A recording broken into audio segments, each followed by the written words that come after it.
आज हम बुधवार की व्रत कथा सुनेंगे। रामपुर नगर में घनश्याम नाम का एक व्यक्ति रहता था। वह बहुत धनवान था। घनश्याम का विवाह भरतपुर की सुंदर लड़की सुनीता से हुआ था। एक बार घनश्याम अपनी पत्नी को लेने बुधवार के दिन भरतपुर चला गया। घनश्याम ने पत्नी के माता पिता से सुनीता को विदा कराने के लिए कहा। माता पिता बोले, बेटा आज बुधवार है, बुधवार को किसी भी शुभ कार्य के लिए यात्रा नहीं करते। लेकिन घनश्याम नहीं माना। उसने सुनीता के माता पिता से कहा, मैं ऐसी शुभ अशुभ बातों को नहीं मानता। दोनों ने बैलगाड़ी से यात्रा प्रारंभ की। 2 कोस की यात्रा के बाद उसकी गाड़ी का पहिया टूट गया। वहाँ से दोनों ने पैदल ही यात्रा शुरू की। रास्ते में सुनीता को प्यास लगी। घनश्याम उसे पेड़ के नीचे बैठाकर जल लेने चला गया। थोड़ी देर बाद जब घनश्याम कहीं से जल लेकर वापस आया तो वह बुरी तरह हैरान हो उठा, क्योंकि उसकी पत्नी के पास उसकी ही शक्ल सूरत का एक दूसरा व्यक्ति बैठा था। सुनीता भी घनश्याम को देखकर हैरान रह गई। वह दोनों में कोई अंतर नहीं कर पाई। घनश्याम ने उस व्यक्ति से पूछा, तुम कौन हो और मेरी पत्नी के पास क्यों बैठे हो?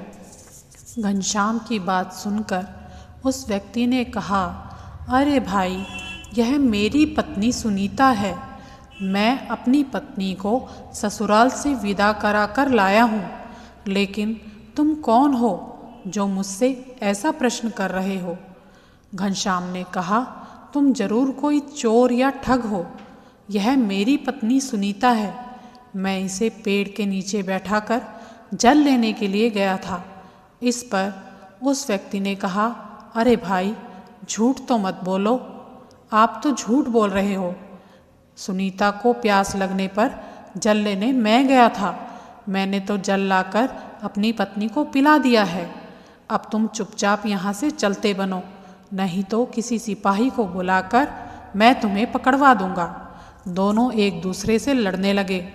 उन्हें लड़ते देखकर बहुत से लोग एकत्र हो गए। नगर के कुछ सिपाही भी वहाँ आ गए। सिपाही उन दोनों को पकड़कर राजा के पास ले गए। सारी कहानी सुनकर राजा भी कोई निर्णय नहीं कर पाया। सुनीता भी उन दोनों में से अपने वास्तविक पति को नहीं पहचान सकती थी। वो दोनों बिल्कुल एक जैसे दिख रहे थे, इसलिए वह भी अपने पति को पहचानने में असमर्थ थी। राजा ने सिपाहियों को आदेश दिया कि दोनों को कारागार में डाल दिया जाए। राजा के फैसले पर असली घनश्याम भयभीत हो उठा।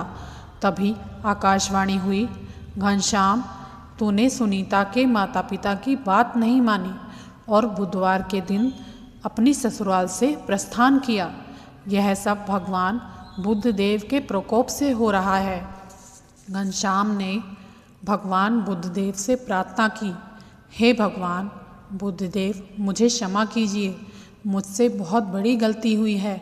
भविष्य में मैं अब कभी बुधवार के दिन यात्रा नहीं करूँगा और सदैव बुधवार को आपका व्रत किया करूँगा।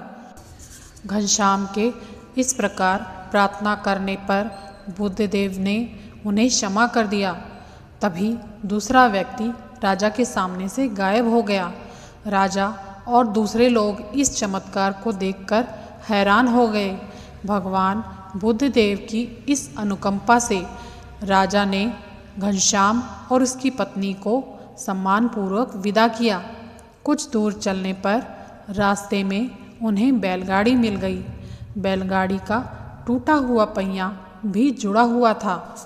दोनों उसमें बैठकर रामपुर की ओर चल दिए। घनश्याम और उसकी पत्नी सुनीता दोनों बुधवार का व्रत करते हुए आनंदपूर्वक जीवन यापन करने लगे। इस तरह भगवान बुद्धदेव की कृपा से उनके यहाँ खुशियाँ बरसने लगी। इस तरह जो स्त्री और पुरुष विधिवत बुधवार का व्रत करके व्रत कथा सुनते हैं, कहते हैं और दूसरों को सुनाते हैं, भगवान बुद्ध देव की कृपा से उनके सभी कष्ट दूर होते हैं। बोलो बुद्ध देव भगवान की जय।